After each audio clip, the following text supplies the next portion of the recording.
현관과 마주보는 거울이 있으면 안 된다고 하던데 생기를 반사시킨다고 해서 마주보고 있으면 안 좋다. 그 중에서도 가장 조심할 것은 대장군 방이다. 그래서 그 방위만큼은 절대 가지 말아라.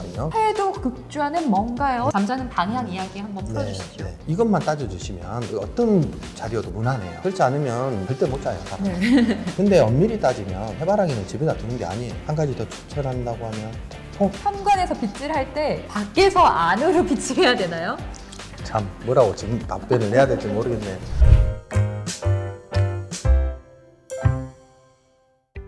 안녕하세요. 오늘은 운집의 새해 이벤트로 여러분을 찾아왔습니다. 구독자 여러분께서 운집의 유튜브 채널 댓글 그리고 인스타 댓글, 디벨롭 스토리즈의 블로그 댓글을 통해서 풍수지리 인테리어 이거 궁금해요. 평소에 궁금했던 것들을 질문을 주셨거든요. 월송 원장님께서 시원하게 답변을 해주실 겁니다. 월송 원장님 안녕하세요. 안녕하세요. 원장님 보람이 있으실 것 같아요. 이렇게 많은 질문이 들어왔어요. 어떤가요? 좋죠. 질문이 많은 게 관심이 있다는 것이고. 다 풀어주실 건가요? 아, 그럼요. 네, 그럼 여러분께서 주신 질문들 하나하나 좀 톱어볼게요. 블로그를 통해서 풍수지리라는 게 정말로 학문적 가치가 있는 이야기일까요? 라고 질문 주셨어요. 풍수지리는 엄밀히 따지면 지구과학이면서 인문과학이고 그래요. 예를 들어서 우리나라 사람들의 집 좌향은 다 남향이에요. 왜 남향일까요? 살다 보니까 남쪽으로 향을 두르고 살았을 때 가장 아늑하고 생활하기 편리했어요. 여름에는 시원하고 겨울에는 따뜻하고. 그래서 이렇게 옮겨보고 저렇게 옮겨보고 해가지고 결론은 남향집이 대부분인 거예요. 그러면 이게 생활하기면서 경학인데 이거는 천문적인 것도 있고 절기 이런 것도 다 풍수지리예요. 노하우에 의해서 만들어진 학문이다. 이렇게 이해하시면 그냥 편리하실 거예요. 그러니까 풍수지리라는 건 우리의 실생활이 담겨있는 경험학이다. 그래서 우리의 운을 좀 더 잘 만들어줄 수 있게 정립되어 있는 그런 것이다 라고 생각을 해주시면 좋을 것 같습니다. 그리고 이제 현관부터 집안의 곳곳에 궁금한 것들을 하나씩 풀어볼게요. 일단은 문을 열고 들어갔을 때 현관에 있어서 좋은 물건과 안 좋은 물건이 있다면 어떤 물건들이죠? 라고 질문 주셨어요. 잊지 말아야 될 물건들은 뭐가 있냐면 금속적인 물건이 있으면 안 되겠죠. 쇠 같은 구체적인 건 자전거, 또 골프채 뭐 이런 것들이 있으면 안 좋겠죠. 금속 물질이나 쇠, 뾰족뾰족하고 이런 것은 풍수에서는 다 모두 흉기로 봐요. 그렇기 때문에 입구에는 그게 있으면 안 되겠고. 입구에 이게 있으면 뭔가 들어오려는 기운을 찌르는 느낌. 네, 거네요? 그럼요. 네. 그래서 좋은 순한 기가 들어오지 않고 앞에서 쇠 기운을 만나서 충하게 되죠. 네. 그래서 자전거라든가 이런 것들이 있는 건 안 좋다라는 것이고, 입구는 항상 깨끗해야 하고 굳이 있어서 좋을 거라고 하면 예쁜 꽃 같은 거, 생기가 뿜어낼 수 있는 꽃들이 참 좋겠죠. 네. 송이 러브님께서도 현관에 두면 안 되는 물건 알고 싶다고 했는데 안 되는 물건 방금 답변을 주셨습니다. 금속과 관련된 물건들 피하면 좋다라고 해주셨고 일단 없는 게 좋아요. 뭐든지. 깨끗한 게 좋다니까. 네. 근데 그래도 보통 현관 하면은 외출 직전에 매무새를 점검하잖아요.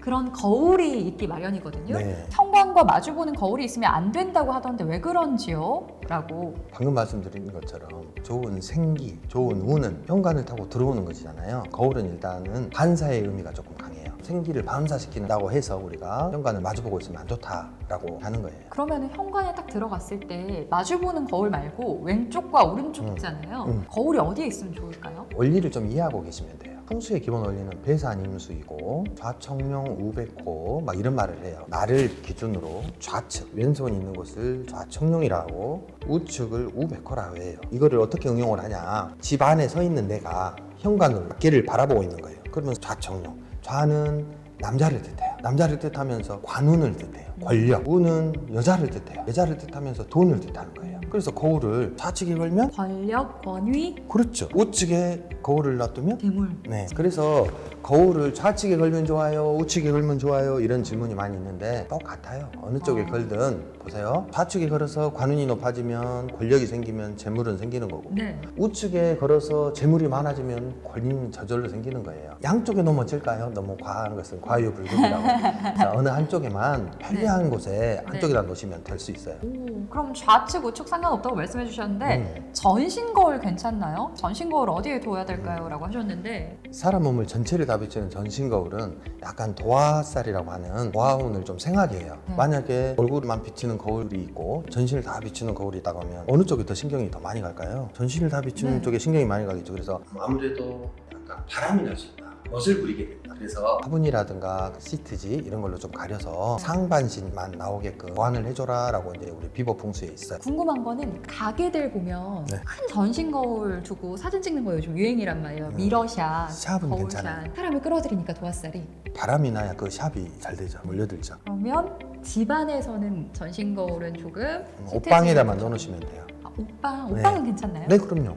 현관이라든가 기가 왔다 갔다 하는 곳, 생하는 곳, 그 다음에 가족들이 모여 있어야 될 곳에 분산시키는 힘을 가지면 안 되니까 네. 옷방에다 넣어놓고 쓰시면 돼요. 이 질문 정말 재밌습니다. MS킴님, 현관에서 빗질할 때 밖에서 안으로 빗질해야 되나요? 안에서 밖에 아니라 이렇게 나가는 게 아니라 밖에서 안으로? 이거 의미가 있나요, 원장님? 참 뭐라고 지금 답변을 해야 될지 모르겠네. 그러면 네. 먼지 쓰레기를 바깥에서 안으로 들여야 되나? 아니 안에서 바깥으로 해야죠. 어떻게 바깥에서 안으로 해요? 밖에 먼지하고 그 분진 그 얼마나 여기 들어온 게 많은데 밖에서 안으로 해야 되냐고. 옛날 대감집에서 머슴들이 바깥에 나가서 마당으로 전부 다 그걸 막 집어넣어줘야 기운이 좋게 들어. 집안에 있는 탁한 기운, 그 다음에 탁한 먼지를 바깥으로 쓸어내죠. 그동안에 침체되어 있던 사람들이 살면서 생기는 안 좋은 공기, 그 집안에서 일어나는 안 좋은 음적인 기운들을 문을 열어서 생기를 유입시키고 안에 있는 건더기를 바깥으로 보낸다라는 의미로 드셔야 돼요. 이제 침실로 가볼까요? 네. 침실로 가면 이제 사실 침실은 잠을 잘 자기 위한 공간이잖아요. 네. 그래서 좀 잠과 관련한 질문들 많이 주셨거든요. 머리 두는 방향, 이것도 저희가 이야기한 적이 있는데요. 일단 회두극자는 뭔가요? 띠별로 자는 방향이 다르다고 하는데 그래서 저는 북쪽으로 자요. 또 어떤 분은 북쪽으로 자면 안 좋다고 해서 저는 북쪽은 피합니다. 그거 진짠가요? 북쪽이 좋다, 좋지 않다. 이거 먼저 한번 들어볼게요. 상관없다. 상관없다. 그럼 이분이 회두극자는 뭔가요? 이렇게 질문 주셨는데 이거랑 같이 좀 잠자는 방향 이야기 한번 풀어주시죠. 네. 일단 회두극좌, 이것은 극하는 자리를 말해요. 그러니까 머리를 두는 방향이 결정적으로 안 좋은 자리는 어디냐 이 말이에요. 회두극좌는 사람마다 타고난 띠별로 또는 본명성별로 머리를 두르지 마라 하는 자리가 있어요. 근데 이것 또한 현재는 맞지 않아요. 현재는 우리가 아파트를 들어가면서 설계사하고 다시 말을 해서 우리 방은 이런 식으로 구조를 다시 변경을 해주라 이렇지는 못하잖아요. 있는 곳에서 최대한 활용을 해야 되는데 이미 정해져 있어요. 이렇게밖에 놀 수밖에 없는 열악한 환경이 된단 말이에요. 저번에 말씀드린 것처럼 남쪽으로 자면 장수하고 북쪽으로 자면 단명한다, 동쪽으로 자면 부자가 되고 서쪽으로 자면 고뇌진다, 뭐 이런 말을 또 했었잖아요. 이런 거 저런 거 다 따지다 보니까 방에서는 머리가 두를 곳이 한 군데도 없는 거예요. 그래서 이런 방식들은 지금은 어디를 둘러야 된다라는 생각보다는 저 자리는 꼭 피해야 된다는 자리만 피하고 난 다음엔 무난한 자리가 되는 거예요. 어떤 방이든 들어가면 문에서 가장 먼 대각선 방향인 취재에 반드시 하는 게 맞겠고, 취재 위에서도 상두고실 벽쪽으로 향하는 그런 형태가 가장 알맞다라고 일단은 보세요. 두 번째로 참고할 것이, 그렇다면 내 머리가 화장실 방향으로 또는 주방으로 들고 있지 않은지, 아니면 큰 대로변을 들고 있지 않은지, 이것만 따져주시면 어떤 자리여도 무난해요. 그렇지 않으면 절대 못 자요, 사람. 네.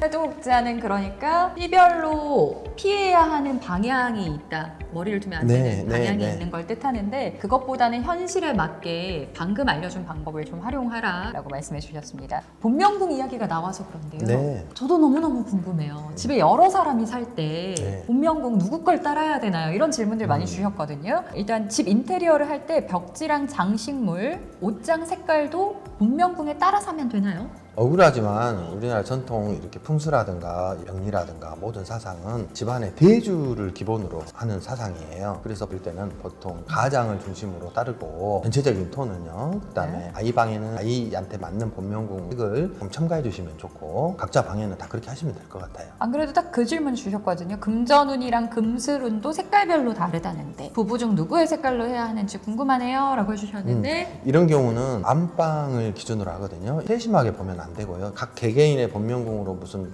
금색이냐 이런 걸 떠나서 안방 자체가 재물을 뜻하는 장소예요. 금색 선이 들어가 있다든가 실이 들어가 있다든가 선이 들어가 있다든가 이런 쪽에 약간의 첨가를 해주시면 좋은 거예요. 금색이 들어가면 부부 금슬운이나 재물운에 재물은 좋다. 좀 상승하죠. 부부 금슬운은 일단 두 사람 같이 찍은 사진을 없애버려야 부부 금슬운이 좋아져요. 결혼 사진 이런 거. 네, 안 돼요. 가족 사진 넣어놓으면 제일 흉측해요. 안방엔 안 되네요. 네. 가족 사진 거실은 괜찮나요? 어차피 치우게 된다니까요. 아니 그 어머니 아버지들이 이제 나이 들고 나면 자식들 결혼할 쯤에 다시 한번 가족 사진 찍으시잖아요. 대가족 사진, 네. 손주까지 해가지고. 대가족 그런 사진은 무조건 좋아요. 근데 개인 인물 사진은 네. 침실에 걸어도 안 좋고 거실에 걸어도 안 좋은 거예요. 개인 사진은 절대 어떤 장소에도 놓는 게 별로 좋지 않아요.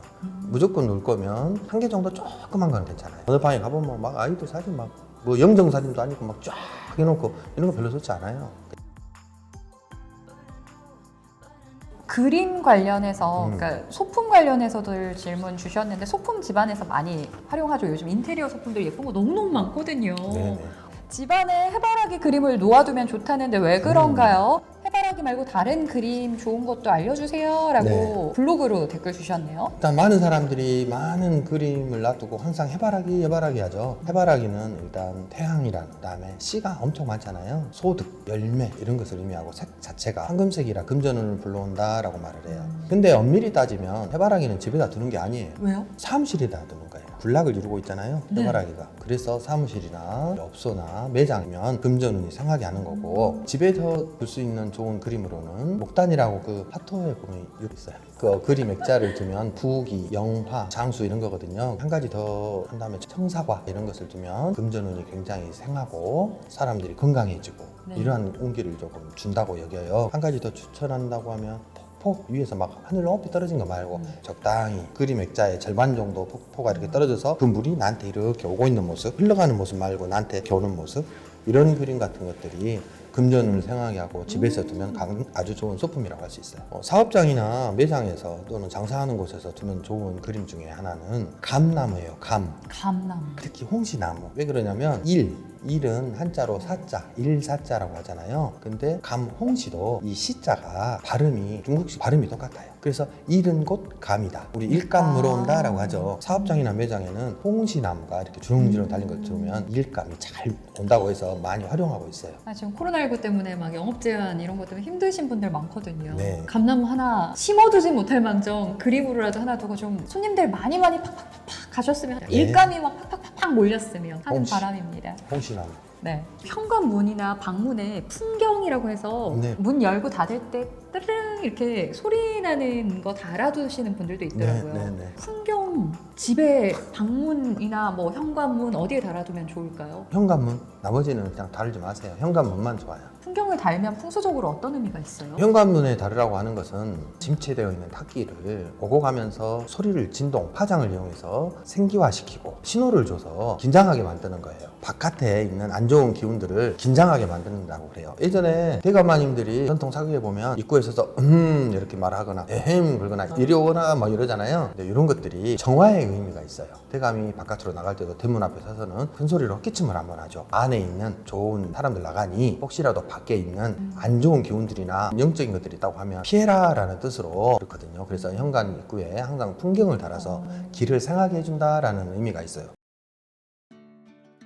많은 분들이 이런 질문들 주셨어요. 살고 있는 집터에 수맥이 흐르면 건강에 좋지 않다는데 사실인가요? 만약에 지금 sal고 있는 집터에 수맥이 흐른다면 무엇을 해야 할까요? 라고 그린란드님께서 질문 주셨어요. 좋은 질문이신 것 같아요. 일단 먼저 아셔야 될 거는 수맥과 수맥파의 차이를 알아야 돼요. 수맥파라고 하는 것은 보이지 않는 파장, 에너지적인 걸 이야기하는 거고, 수맥이라고 하는 것은 물기를 말하는 거예요. 물길이 사람한테 해로울까요? 오히려 사람한테 도움이 되겠잖아요. 사람은 저수지가 있어야 하고 우물이 있어야 하고 필요한 것은 수맥인데, 지금 질문자께서 하시는 말씀은 수맥 파장을 이야기하는 것 같아요. 땅속 깊은 해양 심층수란 말 들어보셨을 거예요. 해양 심층수가 있는 것처럼 땅속에 살아서 이렇게 부딪히고 또 회오리 치고 하면서 일어나는 파장이에요. 이 파장은 단파라고 해서 땅을 뚫고 이렇게 올라와요. 이거를 뭘로 느끼냐면 습기로 느껴요. 그래서 어떤 방에 가보면 축축하고 눅눅하고 습기가 많이 차이고 그래요. 그래서 수맥파가 센 곳, 이런 곳은 몸에 지대한 영향을 줄 수 있다라고 이미 독일이나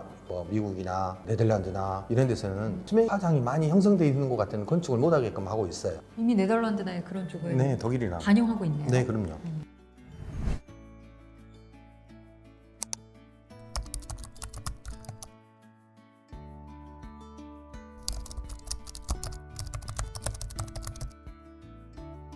그리고 그리고 집안에 들어올 물건과 관련해서 직접 구독자께서 목소리로 질문을 주셨거든요. 그게 나나요? 네, 질문을 보내와 주셨는데 들어봐 주세요. 네. 제가 곧 이사를 앞두고 있는데 어떤 물건이 가장 먼저 들어갈지에 대해서 어머님과 의견 충돌이 생겼어요. 저는 밥솥을 가장 먼저 들고 들어가야 된다. 예전부터 의식주 중에 먹는 거, 식이 가장 중요하다고 생각을 해서 밥솥이라고 알고 있었는데 저희 어머님은 요강을 제일 먼저 가지고 들어가야 된다고 말씀하시더라고요. 이게 조금 지금 헷갈려서 뭐가 먼저인지 시원하게 알려주셨으면 감사하겠습니다. 요강과 밥솥. 요즘 집에 요강 못 봤는데요. 일단은 질문자는 가정이 화목하신 걸로 보여요. 어떻게 가든 간에 복 받으실 것 같고 탈은 없을 것 같네요. 전통 방식으로는 일단 밥솥을 먼저 가져가는 걸로 알고 계시면 돼요. 예전에는 그냥 밥솥뿐만이 아니라 밥을 해요. 이사 갈 곳 집에. 그래서 새 밥을 그 솥단지를 통째로 들고 가는 게 일단은 전통 방식이에요. 근데 이제 그렇게까지는 안 하시더라도 솥단지를 먼저 갖고 가시는 게 좋고 요강도 덤으로 같이 껴갖고 갖고 가세요. 그건 나쁘지 않아요. 그게 지금 이사할 집에 아무것도 들어있지 않는 상태에서 무언가 처음 가지고 가는 게 어떤 의미가 부여가 된다라고 네, 사연자께서 보내주신 것 같거든요. 네네. 팁을 드리면 밥솥 말고 또 가족분들 옷 하나씩 같이 가지고 가시면 좋아요. 어떤 의미일까요? 의식에 다 속해요. 의식주. 음식 주는 집이 있으니까. 네네. 근데 주인이 맨 마지막에 들어간다는 뜻이에요. 네네. 이사 관련해서 안민규님께서 대장군과 삼살방위에서 대장군은 뭐 하시는 장군이시기에 그쪽으로 이사를 갈 수 없는지 궁금합니다. 뭐 다들 풍수에 관해서 알고 있는 게 많으신데요. 저는 이건 또 처음 들어요. 대장군과 삼살방위요? 해마다 사람들한테 그 자기 띠별로 또는 생년월일별로 방위가 정해져요. 지상에서 말하는 동서남북이 있고 네. 하늘의 방위인 건곤간손이라고 해서 팔방위가 이렇게 형성이 되죠. 그 방위 안에서 해마다 삼살방, 대장군방 뭐 여러 가지 방위들이 있어요. 그 중에서도 가장 조심할 것은 대장군방이다라고 그래요. 그래서 그 방위만큼은 절대 가지 말아라 라고 하거든요. 근데 경험에 의하고 주변에 많은 사람들을 보면 중요한 것 같지는 않아요. 예전에부터 이런 거를 잘 지켜온 사람들이 엄청 잘 살고 건강해야 되잖아요. 그러면 근데 이제 그렇지 않아요. 이런 것보다는 탈이 나지 않을 터, 좋은 명당터로 이사를 가면 방위하고 상관없어요. 또 좋은 명당터를 알아놓고 가면 날짜도 상관없어요. 지금 저희가 하고 있는 것들은 좋은 털을 잡는 법, 수맥파에 영향 받지 않는 좋은 곳을 찾아내는 그런 것을 이제 앞으로 계속 이렇게 말씀을 드리겠지만 너무 신경 안 쓰셔도 될 것 같아요. 그리고 또 이건 저도 들어봤어요. 어렸을 때 문지방 밟으면 복 달아난다 이런 말을 여러 번 들었는데 어떻게 생각하시는지 궁금해요 라고 뭉띠님이 질문 주셨어요. 문지방을 밟고 지나가지 마라. 이렇게 알고는 있는데 왜 그런지를 잘 몰라서 이렇게 질문하시는 것 같아요. 일단 문지방의 의미는 실내와 실외를 연결시키는 중간에 통로 같은 그래서 음과 양의 기가 섞여 있는 곳이에요. 섞여 있어. 그래서 함부로 훼손하지 마라. 딛고 있거나 누워서 이렇게 머리를 대고 자거나 하면 나한테 어떤 안 좋은 기적인 영향을 줄 수 있다. 그런 뜻에서 예전부터 그렇게 하고 있었어요. 마지막으로는 우리 좀 애군 물리치거나 나쁜 일 있었어, 기분 나쁜 사람이 다녀갔어 하면 소금 뿌리잖아요. 네. 속설과 관련된 건데 이덕설님께서 집안에 소금을 뿌리거나 좋은 그림을 걸면 좋다고 하는데 신빙성이 있는 건가요? 이렇게 질문 주셨어요. 좋은 그림을 걸면 좋다. 이것은 신빙성이 있겠죠. 소금 뿌리는 것은 전통적인 방식에서 전해오는 말이잖아요. 상갓집에를 다녀온다든가 조금 집안들을 다녀오면 집 들어가기 전에 소금을 먼저 뿌려라. 팥을 조금 뭐 넣어갖고 다니면서 뿌려라. 맞아요. 이런 말들 많이 있잖아요. 이것은 누구한테나 다 해당하는 것은 아니고 사람의 사주를 보면 상문살이라는 게 있어요. 상문살이라고 하는 것은 예전에 시골에서 시골 그 어르신들이 한 번씩 마을에 초상이 나거나 상을 당하면 다녀오신 이후로 아프거나 탈이 유별나게 잘 나신 분들이 있어요. 이런 분들 상문살 걸렸다 맞았다 이런 말을 하거든요. 그래서 사주에 보면 상문살에 조금 취약하신 분들이 있어요. 이런 분들이 상갓집을 다녀오거나 했을 때 귀신들이 따라온다. 다녀와서 음식 이런 게 좀 잘 안 맞아서 탈이 나게끔 하고 이런 데서 유래된 것 같아요. 그런데 음식 요새는 뭐 너무 깨끗하고 잘 돼 있고 그래서 사실 소금 뿌려도 별 의미는 없는 것 같아요. 이 외에도 어떤 지붕이 행운을 부르나요? 그리고 어항을 집에 두면 좋을까요? 좋지 않을까요? 이런 질문들이 있었는데요. 이와 관련한 답변은요, 저희가 또 다른 영상 콘텐츠로 만들어서 월송 원장님과 곧 알려드리도록 하겠습니다.